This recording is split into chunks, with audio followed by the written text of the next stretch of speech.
Então, meus caros, mais uma vez vamos para o nosso segundo módulo aqui no GPS Guia da Psicologia Simplificada. Tá? No primeiro módulo, nós vimos o nosso ofício, né? O que é terapia, o que é essa tal terapia, expliquei lá, né? Acho que foram 5 aulas, é isso? Deixa eu ver aqui. Em 5 aulas eu expliquei a minha visão de terapia e como que eu acho que nós podemos simplificar e facilitar esse entendimento. Bem, tendo em vista, então, como funciona o jogo, tendo em vista como é que funciona mais ou menos o que nós estamos fazendo, está na hora de você saber, né, qual é a sua postura. Esse segundo módulo fala sobre postura, né? O nome dele é Dilemas e Deveres do Terapeuta, tá? Então a minha intenção agora é assim, beleza, entendemos como funciona o jogo de futebol, entendemos qual que é a ideia, quais são as regras. Agora, na minha posição, qual que é a minha posição? O que eu tenho que fazer? Quais são as tensões, quais são as dificuldades da minha posição e qual é o meu dever aqui no que eu fui colocado em campo? Como é que a gente vai fazer para botar a bola na rede? Tá? A minha intenção desse segundo módulo é isso, é trazer para você essa postura, para então no terceiro módulo nós irmos para a prática de fato, tá? Esse segundo módulo tem 7 aulas, era para ser 5 aulas, tá bom, gente? Mas, como eu gosto de falar, e vocês já estão acostumados, acho que vocês não vão achar tão ruim, são 7 aulas, tá? A primeira aula que vamos começar hoje aqui é o ponto-chave é você. O que eu quero dizer com isso? Meus caros, vimos lá que a terapia é o encontro de duas pessoas para meditar e solucionar as questões de uma delas. Tá, você não é aquela pessoa que vai trazer as questões. Você não é o paciente. Você é o profissional, você é o terapeuta. Você está deste lado. Não são suas questões que estarão em pauta. E aí fica essa pergunta. Tá, se eu sou o profissional, eu sou responsável por meditar, solucionar junto com esse paciente. Mas, Jota, então por que eu sou o ponto-chave? Por que eu sou o ponto-chave da terapia? Porque foi você que criou todo o ambiente e toda a possibilidade para qualquer tipo de terapia acontecer. Foi você que um dia se interessou por esse tema. Foi você um dia que resolveu ter uma formação nesse tema de ajudar pessoas. Foi você que um dia achou que ser terapeuta era algo interessante. É você que disponibilizou seu tempo, estudou sem antes de conhecer qualquer paciente. Foi você que estava lá estudando psicologia, vendo questões e tentando entender com DSM, com curso aqui, curso ali, quais são os quadros, depressivo, bipolar, ansiedade, tentando descobrir todos esses dilemas, se preparando. E foi você que criou um espaço, botou sua cara a tapa, seja lá onde for, no Instagram, na sua cidade, no jornal, nos classificados, né? Você que fez aí, enfim, distribuiu o cartão. Quem é do cartão, galera do cartão? Eu tenho meu cartão, sou viado aqui. Distribuiu o cartão, foi atrás de lugar, enfim. É você que fez tudo isso. E está fazendo tudo isso. Então, sem você, não existiria terapia. Sem você, não existiria. Então, por isso que o ponto-chave da terapia é o terapeuta. É como o ponto-chave de uma aula. Ponto-chave de uma aula é quem? É o professor. Porque é pelo professor que vai poder existir alunos. É pelo professor que esses alunos poderão aprender. Se esse professor for uma bosta, por ter aluno que for, não vai existir aula. O ponto-chave da paternidade e da maternidade são o quê? São os pais. Porque foram eles que no coração deles quiseram ter filhos, fizeram a parte fácil, fizeram filho, né? E a mulher engravidou, e o cara estava ali acompanhando, essa criança nasceu. E o ponto-chave são os pais na paternidade, entende? Por quê? Porque eles estão sempre criando todo este ambiente. É quase como dizer, tá? Agora vamos elevar um pouquinho a ideia, que o ponto-chave do cristianismo é Cristo. Não é mesmo? O próprio nome já diz cristianismo. Porque sem Cristo não existe cristianismo. Sem Cristo não há salvação de fiéis. Graças a Deus teve Cristo. A mesma coisa, tá? Mas ó, não leve pro lado espiritual aqui. A mesma coisa, a mesma dinâmica acontece no seu consultório. O ponto-chave é você.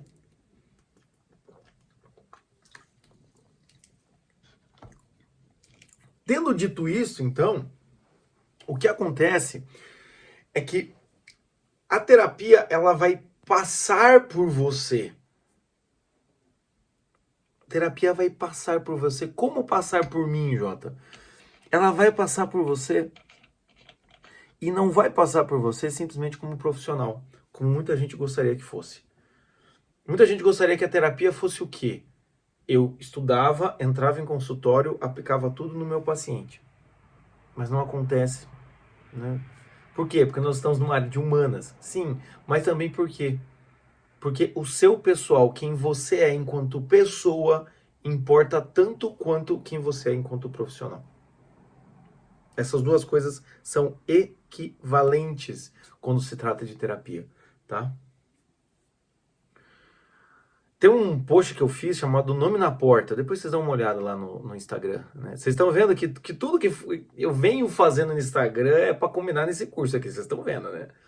Vão prestando atenção. Lá já tinha várias dicas, tá? É exatamente isso que eu quero dizer. O nome na porta. Quando você vê um nome na porta, tá escrito o quê, né? Terapeuta Cristina, terapeuta Ricardo, psicóloga Fernanda, psicólogo Jota. Tem dois nomes na porta. O nome significa a formação, o ofício que eu estou ali executando, mas o outro nome significa o quê? Você. A pessoa que está executando isso. Tanto que, veja, quando você vai fazer algum trabalho, tipo uma radiografia, quando você vai fazer qualquer trabalho, ou qualquer outro trabalho, parece que mais prático, você vê que pouco importa quem que é o profissional. Até quando você vai fazer um exame sério, você vai fazer uma tomografia, pô, tô suspeitando de alguma coisa séria aqui, coisa e tal. Tem um cara que faz o laudo ali, você nem sabe quem que é o cara. Não tem muito peso esta pessoa. Mas em psicologia, em terapia, em psicoterapia, isso tem um peso gigantesco, porque é por meio deste contato humano, por meio desse lado pessoal, é que tudo que o profissional vai acontecer. Gravei um Reels também falando sobre isso. Exatamente essa analogia. E fico feliz de poder destrinchar aqui, porque é exatamente, você tem que se colocar nesse papel. As coisas vão passar por mim. É como se tivesse um funil para cima de todos os conhecimentos, tudo, papapá, vai ter um funil que vai cair onde? Numa pessoa. Essa pessoa é você. Vai passar pelo seu funil. Você vai ser essa peneira que vai passar, então, para o paciente. E veja, nesse funil vai ter todos os conteúdos, mas também vai ter toda a sua história, tá? Vamos imaginar né, como se fosse um vértice aqui, né? Uma cruz. De cima vem todo o conteúdo. Encontra você que tem toda uma história, né? Vem todo um conteúdo, todo um conceito que vem de forma, né, vertical, que é acima de você, de pessoas mais inteligentes, e você capta aquilo dentro da sua história, que é essa realidade aqui, ó, horizontal, que você construiu no mundo. E tudo isso você vai oferecer para quem? Para o paciente. Então, qual é o seu temperamento? Vai influenciar na tua terapia. Você é casado ou solteiro? Vai influenciar na tua terapia. Levou chifre ou não? Vai influenciar na tua terapia. Porque isso é pessoal. É pessoal demais. Entende? Desta maneira, então, a gente vai começar a olhar, e é por isso que eu falei desde as propagandas desse curso, que é o quê? Você pode ser melhor a partir de quem você já é. Com os instrumentos que você já tem. Porque você vai ter que organizar isso. E muitas vezes em terapia, quem prevalece? A nossa pessoa, a nossa intuição. Ah, Jota, mas não foi isso que eu aprendi na faculdade. Foda-se a faculdade. Eu já vi casos em que a psicóloga é mãe e atendendo a paciente, às vezes é um olhar com muito bom senso, muita responsabilidade, um olhar materno ali, aquilo ajuda. Ai, mas eu não sei se eu fiz certo, porque me veio um sentimento, né? Eu vi ela como se fosse uma filha, eu vi minha paciente como se fosse eu fiquei imaginando minha filha ali na frente. Como é que eu agiria? Isso é interessante porque é uma experiência dela. Ela, como mãe, enxerga a paciente de uma experiência que ela tem próxima. Isso pode ajudar. Isso pode atrapalhar? Pode, claro que pode atrapalhar. Né? O cara que é Red Pill, entende? Vai atender um paciente que está comendo o pão que o diabo amassou na mão de uma mulher, o cara solta o red pill na cabeça. A mulher que se separou, a psicóloga que se separou, às vezes vai pro consultório e tá mais cética de relacionamentos, já começa, descer a lenha nas pacientes, coisas que pode acontecer, pode, mas a gente não tem como tirar isso da terapia. Então quando a gente fala sobre o mito da imparcialidade, coisa e tal, é um puta de um mito mesmo, porque não tem como ter imparcialidade. Se a pessoa entra no seu consultório, por mais que você não fale nada, a sua cara, a sua feição, o seu olhar influencia. Hoje em dia é uma pena, eu sei que é bom, eu me prevaleci muito disso, mas também é uma pena que as pessoas não atendem mais tanto presencialmente, né? Claro que o online facilita muito, você não precisa ter um escritório, um consultório, não precisa fazer porra nenhuma, né? Você precisa ter um celular e prega pau. Mas o que acontece? É uma pena que não tenha mais isso, porque todo o ambiente faz parte da terapia, porque é extensão de você, né? Todo esse ambiente cria. Mas enfim, o que a gente tem que pensar então, pra gente começar esse módulo aqui, senão eu vou começar a antecipar conteúdo, o ponto-chave da terapia é você. Ela vai passar por você necessariamente. Então tá na hora de a gente pensar como ela vai passar por você, de que maneira ela vai passar por você. Como eu disse, né, a analogia do futebol. Você é um atacante. Na tua camisa tem um nome, tem um número, entende? Você não é um atacante genérico. Você é o atacante fulano, entende? Tem um número e tem um nome. A mesma coisa na nossa porta. Tem ali psicólogo fulano, entende? Tem a profissão e tem a pessoa. Esses dois lados a gente vai ter que trabalhar junto. Tá? E aí o que acontece quando vamos pensar então nesse sentido, a última coisa que eu digo nessa aula aqui, quando vamos pensar nesse sentido, é importante que você não se apegue a uma linha teórica apenas, tá? Nesse sentido, é que muitas vezes, muito psicólogo acaba se apegando a uma linha teórica e acaba deixando a sua personalidade, sua pessoalidade. Eu gosto mais de trabalhar com o termo pessoalidade do que personalidade. Porque hoje em dia, como eu falei na aula anterior, personalidade meio que virou um fetiche. Então, vamos falar de pessoalidade, tá? Sua marca, sua impressão digital. É impossível você deixar de ter, mas muitas vezes a gente faz um esforço gigantesco para se enquadrar dentro de uma caixinha, de uma moldura bem pequenininha, que é a moldura da técnica, entende? Eu aprendi que é assim, então eu ajo assim, né? Psicanalistas atuam assim, TCC atuam assim, Gestalt atua assim. Não, se eu der um passo para fora, eu já estou deixando de ser Gestalt. Eu estou deixando de ser sistêmico. Não, meu amigo. Não, meu amigo. Assim como você, pessoalmente, tem um monte de coisa que forma o seu imaginário, a sua vida e as suas tomadas de decisões. Em consultório é a mesma coisa. Vão ter várias teorias, vão ter vários conceitos. E às vezes, assim, não são nem teorias de livros de psicologia. Às vezes são livros de filosofia, sociologia, literatura, filmes, né? Quantas vezes as pessoas no trabalho dos náufragos, né, que eu faço com o Chico, não falaram assim, aquele podcast ajudou, a gente não tá ali elaborando teorias psicológicas, entendeu? Com a intenção de ajudar ainda. Mas tem muita gente que pega aquilo e se utiliza. Por quê? Porque é nesse movimento. E nós, como profissionais, é claro que a gente tem que ter a nossa postura, tem que ter a nossa compostura e tem que saber os nossos limites. Vamos conversar sobre isso aqui ainda, nesse curso. Porém, a gente tem que ter a noção de que é todo esse funil de coisas juntando com a nossa vida que chega até o nosso paciente. Então não tem esse pudorzinho, entendeu? Leia o que você quiser ler, utilize o que você quiser utilizar. Por que você acha, né? Isso aqui não é um curso sobre terapia do bom senso, mas por que você acha que eu queria uma terapia do bom senso? Por quê? Porque o bom senso é a coisa mais importante para o terapeuta e para o paciente. Então é claro que a gente vai ter que usar tudo isso com bom senso. Porque a sua pessoa, a sua pessoalidade é o maior instrumento em consultório. Tudo vai passar pela sua pessoa primeiro, depois vai chegar no profissional.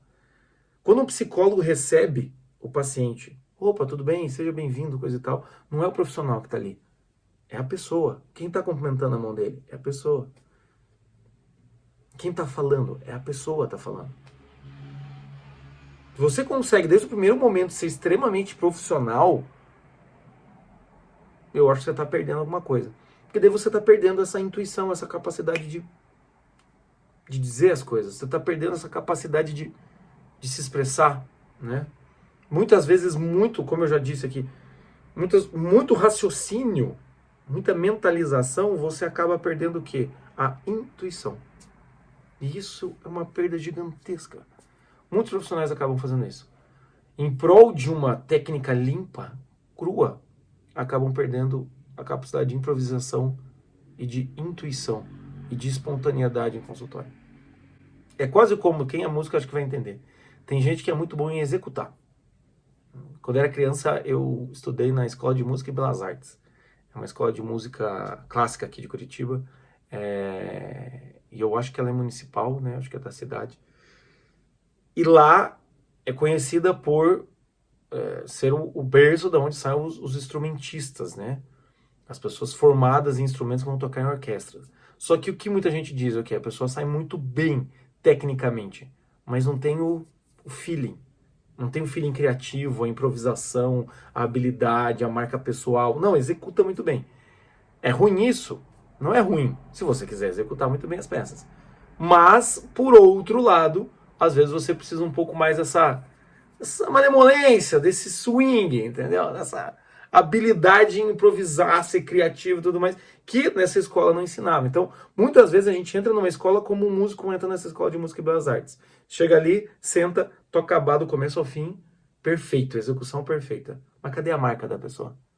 Cadê a habilidade da pessoa? Tem hora que a gente vai precisar disso. Tem hora que a gente vai ter que ser mega profissional. Mas na maior parte das vezes, eu acredito que nós somos pessoa. E é isso que nós vamos trabalhar aqui. Como ajustar essa pessoa, essa pessoalidade, junto com essa técnica que você já tem para conseguir executar bem feita a sua prática. Tá bom? Bem, vamos para o resumo então. E atenção, se liga aí que é hora da revisão. Nessa aula, o ponto-chave é você. Eu disse que, primeira coisa, a terapia só funciona porque você existe, porque você quis, porque você se dedicou, porque você estudou, criou um ambiente e está disposto a atender essas pessoas. Tá? E ralar, né? Eu não falei, escarpir um lote na terapia aí, na psicoterapia, para poder até mesmo ganhar a vida, né? Você está se comprometendo. Então o ponto-chave é você. Né? Porém, se o ponto-chave é você, tudo vai passar por você no lado pessoal e profissional. E eu acredito que esse pessoal é a base para que o paciente consiga encontrar o profissional. E muitas vezes já o seu pessoal já é o suficiente. O seu pessoal já consegue dar respostas e já consegue fazer muita coisa que muita técnica poderia deixar a coisa meio engessada. E falando em técnica engessada, eu terminei a aula falando dessa dificuldade e desse problema, ou dessa tentação de nós nos engessarmos e nos reduzirmos a uma técnica só, a uma escola só, e esquecer de sermos nós mesmos. E aí a gente vai perdendo essa pessoalidade, que é o maior instrumento que nós podemos ter dentro do nosso consultório. Beleza? Vamos então agora para a segunda aula, que se chama 3 fantasmas para chamar de seu. Que nome curioso, né? Vamos lá, meus caras.